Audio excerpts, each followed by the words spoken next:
celebrating 55 years. The time by Sagicor is 7 o'clock.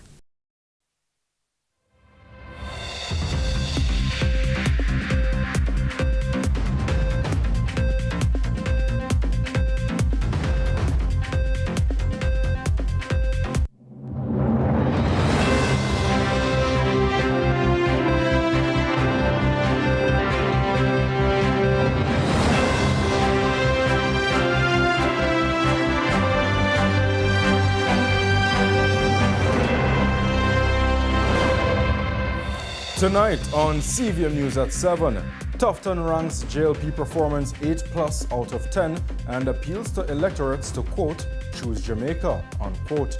But Bunting counters JLP's achievements, suggesting more IC rumblings are afoot. Government breaks ground for Colleyville cold storage facility. In Inspire Jamaica, the weight of expectations. And in sports, finally, a win for the West Indies after 9 consecutive T20 defeats.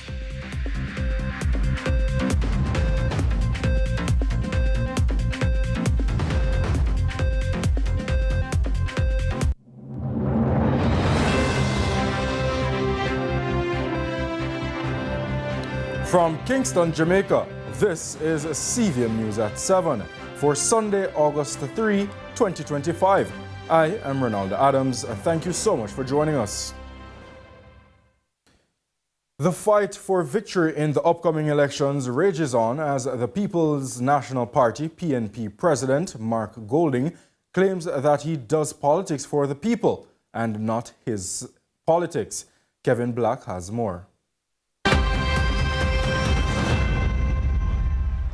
But our people are tired.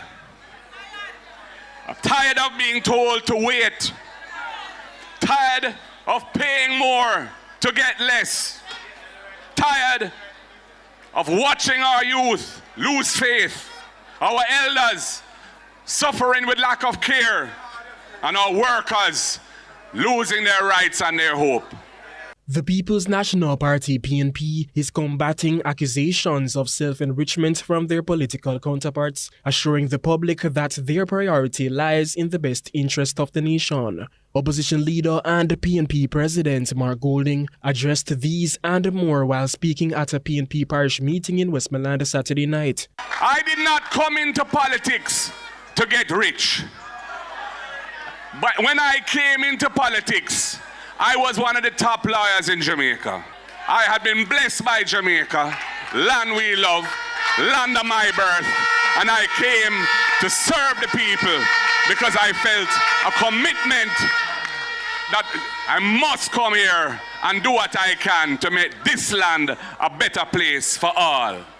Golding also went down the proverbial memory lane, reflecting on his contributions towards the decriminalization of ganja. He recounts his time of serving as a Minister of Justice between 2011 and 2016. We need a leadership that is competent, that is compassionate, and that is courageous. And I must personally say that when we were looking at the decriminalization of personal use of ganja, I had Westmoreland very much in mind, because I knew that the highest grade and the highest quality of ganja in Jamaica is right here in Westmoreland. Golding says his party intends to use the Agricultural Development Fund in a multifaceted way to support farmers. Right now we're importing nearly double the amount of food each year than was being imported when the PNP was last in office. And the licenses to bring in a lot of that food are issued on a friend and company basis. Enough top labor right benefit from those licenses, while the farmers have to compete with subsidized food being imported into Jamaica. It is not right. The PNP president believes he's on a path destined for victory in the upcoming elections. Kevin Black reporting for CVM News. That was PNP President Mark Golding further emphasizing that he is doing politics for the people and not his pockets.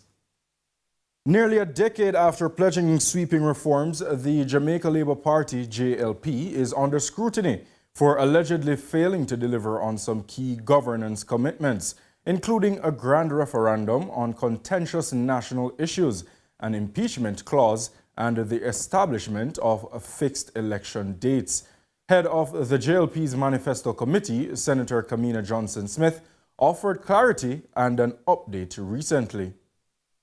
Despite talks of a grand referendum, a much-touted impeachment bill and fixed election dates, the governing Jamaica Labour Party has seemingly centered its priorities around other commitments. A journalist pointed out to the party on Wednesday that these promises were not kept and questioned whether these could cause voters to grow critical of the government. However, Chairman of the Manifesto Committee, Senator Kamina Johnson Smith, notes these were not quite settled. Chairman of the Jamaica Labour Party's campaign committee, Dr. Christopher Tufton, has given the Dr. Andrew Holness-led administration a solid 8+ out of 10 for their performance so far. And while he would not hazard a margin of victory in the upcoming elections, Tufton is hopeful Jamaicans will vote for continuity, given the party's achievements. Nika Lewis reports. Admitting that despite their 60-page booklet of accomplishment among other historic achievements, there's work still to be done, the JLP's campaign head gave the party an 8+ out of 10 on its performance since 2020. All of these would contribute to a government that has had more successes than failures. And certainly, if you were to rank that on a scale, I'd be prepared to say we are well above 8. We still have some things to do, and therefore I'm not prepared to say 10 because that would clearly not be realistic. But we are doing more than any other, and as a result, I believe we deserve an opportunity to continue the work. Speaking to CVM News, Dr. Tufton notes historic declines in the country's poverty rate, unemployment rate, and crime, alongside increased spending on health and infrastructure, added to the introduction of paternity leave.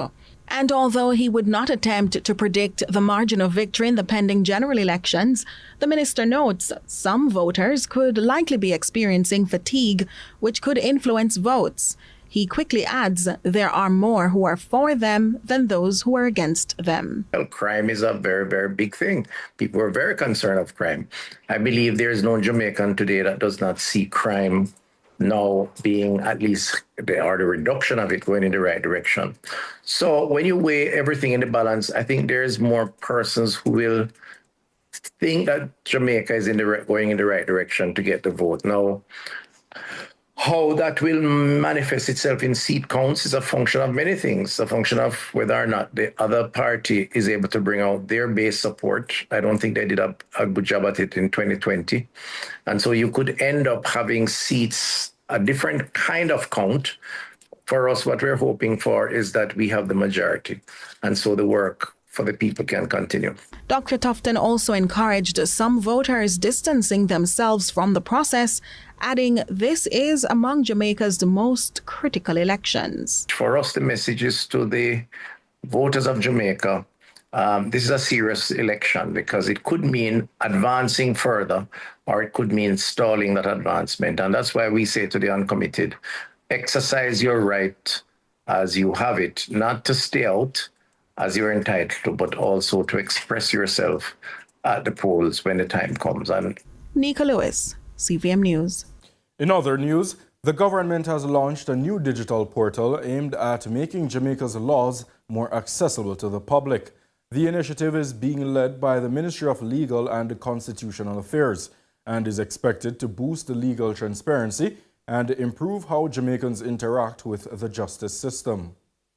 The Ministry of Legal and Constitutional Affairs has officially rolled out the Jamaica Legal Information Portal, JLIP, a digital platform that consolidates acts of Parliament, subsidiary legislation, and Jamaica Gazette notices in one publicly accessible space. The platform, which is now in its beta phase, features search functionality by subject area, statute name, and even by type of legislation. According to ministry officials, JLIP is designed to support ordinary citizens, legal practitioners, students, and researchers by making legal documents easier to find and understand. This is access to the entire range of laws, all of which affect every area of life in Jamaica. Insisting that this project was brought to completion was because I've been there and I've seen just how important it is to have the laws available to all of us. Permanent Secretary in the Ministry of Legal and Constitutional Affairs, Wayne Robertson, explained that JLIP will be a key resource in modernizing Jamaica's justice and legal infrastructure. He reinforced that the portal is for every Jamaican citizen. So the intention is to improve public access to the laws of Jamaica, of course the Constitution being our supreme law, with a particular focus on the Jamaica Gazette, publications and content that informs users of seminal judicial and legislative development. It also serves to educate the public about all aspects of legal information, which will ultimately redound to legal literacy. And that is something that the ministry is championing through its legal education division. And the team is here as well.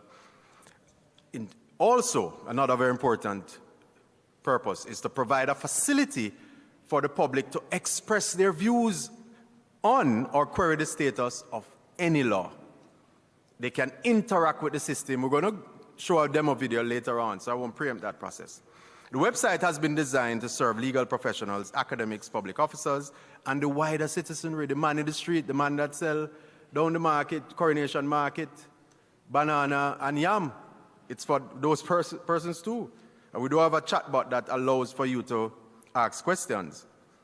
So ultimately, we expect that this will promote transparency, service excellence, which is something that I am passionate about and the ministry is passionate about, and equitable access to justice. Meanwhile, Justice Lorna Shelley Williams welcomed the portal, saying it signals a necessary shift from traditional library systems to digital legal infrastructure. A second aspect that I find this portal is important for, it will inform Jamaicans about new laws that have been passed and how it affects them on a day-to-day basis. Now, this digital portal is important to judges especially, especially as how it informs the changes to sentencing in relation to statutes. It is very important to assist us in relation to informing us in relation to sentences and other issues. The portal is expected to be fully operational by April 2025 once the user acceptance testing phase is completed and content validation is finalized. Kevin Black reporting for CVM News. In an effort to bridge the digital divide and bring reliable internet access to underserved communities, Prime Minister Dr. Andrew Holness today launched a new community Wi-Fi site in Coburn Gardens, Kingston. The initiative forms part of the government's ongoing community Wi-Fi program aimed at providing connectivity where private providers may not see commercial viability. Akeem Uret has the details. Residents of Coburn Gardens now have access to the online world. This following the official launch of the latest community Wi-Fi site under the Universal Service Fund initiative to expand connectivity to underserved areas. Prime Minister Andrew Holness says the initiative is not only about internet access but responsible usage. As we move to become more digitally oriented, we're going to have to pay attention to empowering our citizens to be more digitally literate, because the internet provides all kinds of information, oftentimes without any source of verification, moderation, or editorialization. The Prime Minister is also challenging young Jamaicans to make meaningful use of the service. To use the internet to create value, because the internet can be used to create real value. And it is not just access to the internet. Now you have access to artificial intelligence. Holness says his mandate is to implement a broader plan to enhance digital inclusion across the island. We will continue to expand the service as we get more resources. Ultimately, however, the objective of the government is to have full internet coverage and access island-wide. With Cockburn Gardens now online, the government hopes to transform access into opportunity, connecting more Jamaicans to education, commerce, and the wider world. Akeem Aret, CVM News. We now take a look at regional and international news. We begin with news elsewhere in the region. The United Nations, UN, says human rights situation in Haiti is extremely worrying. From October 2024 to June 2025, more than 4,800 people across Haiti were killed by gang violence. Hundreds more have been injured, kidnapped, raped, and trafficked. More from Africa News. Killings, kidnappings, and sexual violence. The UN says there's been no let-up in gang attacks in Haiti, with over 1,000 killed in just 2 months. Between April and June, at least 1,520 people were killed and 609 injured in armed violence, primarily in the Port-au-Prince metropolitan area, followed by the Artibonite and Centre departments. From October 2024 to June 2025, more than 4,800 people across Haiti were killed by gang violence. More than 1 million people have also been displaced. The report says that criminal groups have expanded and intensified their attacks outside of Port-au-Prince, particularly in the Centre department and Basse Artibonite. Abuses by criminal groups accounted for more than 24% of the people killed or injured during the reported period. Cuba's private sector accounted for a majority of retail sales for the first time in 2024. Government data showed a milestone for entrepreneurs in an economy otherwise grappling with a severe year-long crisis. Here's more from Reuters. This solves a large part of the problem because sometimes when people go out to look for things, when they can't find them in state-owned stores, they can come here to these other options and find them in the private sector. A 1968 policy nationalized all private businesses. But Cuba's state-run economy has contracted by 11% over the last 5 years, marked by frequent blackouts, goods shortages, and high inflation. The government has gradually expanded the role of private enterprise since the early 1990s, following the collapse of its former benefactor, the Soviet Union. That has meant an increasing number of Cubans are employed by the private sector, known here as TCP. In international news, there has been widespread outrage after Hamas released new videos of 2 Israeli hostages, showing them to be alive but emaciated. The details from the BBC. Israel doesn't allow the BBC and other news organizations to report independently from inside Gaza. So Amir Nader sent us this report from Jerusalem, and a warning: it contains images of malnutrition and death that you may find distressing from the very start. On Farming Forward this week, as promised, here's Giselle Mills with part 2 of Unity Boer Goat Farm. Thank you for joining another episode of Farming Forward. Professional boxer turned champion farmer Owen Bartley refers to his goats as his babies. Last week, he showed off his trophies. This week, it's his wall of fame. So here we have Phantom. He's a 3-time national grand champion, senior grand champion buck. This is the buck that I start. This is Mr. Unity. Yeah, he's what I start out with. OG. Yes, man, he's the OG, the man at the moment. So all of these are offspring from my box. So Phantom, son 4G, 4G won at Denby, junior grand champion. He specializes in Boer goats, but why these specific goats? What's so special about them? Fair enough. When I come to Jamaica and see them and see, I'm a big guy, you see? Okay. Yeah, so. So when I come to Jamaica and see these goats, because I grew up growing local native goats. And when I come to Jamaica and see, I remember I went on Mr. Morrison's farm there in Clarendon. And oh my God, I said, I couldn't believe it. And I said, when I start doing all the research, and see these goats in Africa and how big they are, I said, I have to get these goats. Speaking about the goat meat shortage in Jamaica, Bartley says the Boer goats produce meat faster than our local goats, which usually takes up to 3 years to get a decent ram. And to get the best meat, Water is essential for a goat's metabolic functions. One fun fact about these intelligent creatures, they refused to drink dirty water. Period in Jamaica, drought-like periods. How do you keep your goats hydrated? Well, as you see, there's a lot of greenery around, and what used to happen at first when we clean the pen, we spread it in the yard. Goat manure is very good at growing and keeping things alive. So when you're outside, you look around, you see all these greenery, and to make we have water trough, and we make sure our goats are, because there's no running water here, have to buy water for the farm. He explains how the goats are kept in their best health. So your eyes is your animal doctor, because when they're unwell, you have to see that for yourself. They're not they can't tell you. And make sure worming is one of the next important things. You have to make sure that your goats' worm burden is not too much, because that will break them down as well. If I walk in this pen, I'd call them and say, oh, something is wrong with the animal. Predial larceny or goat theft has been a serious issue for many years. Bartley's security system goes beyond cameras. Yeah, the dog is a part of my security. And then building relationship. For me, I've learned this in England is one of the most important thing you can ever do, build relationship with the right people, especially in the area that you live. And I have a good relationship here with all the security teams. I've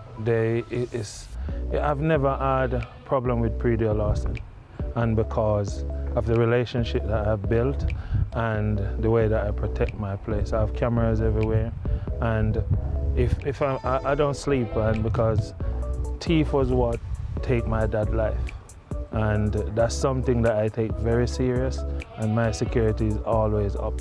So goat farmers, I wouldn't let nobody make me scared of doing what I love. Here's another fun fact about goats from our champion farmer for the year 2023, Owen Bartley. Goat can get the same medication that we get. Yeah, goats are very choosy. Goat don't just eat anything, you know. Goats they're choosy what they eat, you know. And if they love something, wow. This has been Farming Forward. I'm Giselle Mills. See you next week.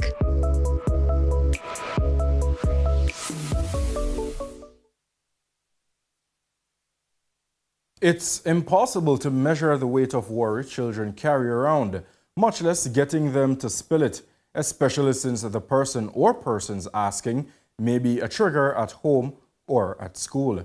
Carolyn Brown was fortunate to be on the listening end as she begins exploring the topic suicidal ideation for Inspire Jamaica. Reach out and touch somebody's hand. Make this world a better place if you can. On a rainy day like today, somewhere here in Jamaica, when we can just pull on our umbrellas, I'm reminded that, water can make any dirty surface clean again. However, when it comes to disappointments and how others make you feel, it won't automatically just go away like that. Now, even for children with a seemingly clean outlook, there can be pressure building beneath the surface. And as situations fester, emotional distress can develop. What sort of feelings have you experienced as a youngster? Well, for me, the weight of expectations tend to weigh heavy. When it comes to growing into and learning our own identities, understanding ourselves, it always felt, for me at least, a bit much. I never felt a true drive to do anything or to really meet anyone. And so it felt, just going through the everyday life felt very arduous. You know what causes that, or have you been able to identify? Well, what I have learned is that I kind of have an issue when it comes to identifying my own emotions. Growing up, I have a couple home problems, and I believe it caused me to dissociate from my emotions. So when it comes to handling and understanding myself, I tend to find it a bit more difficult than the average person. So you mentioned home. What about school? When it came to school, at first everything went very smoothly. There was no real situations going on or any real troubles. But then around when online classes were being done, that's where my willingness to go through with life kind of just slipped away from me. I no longer felt the need to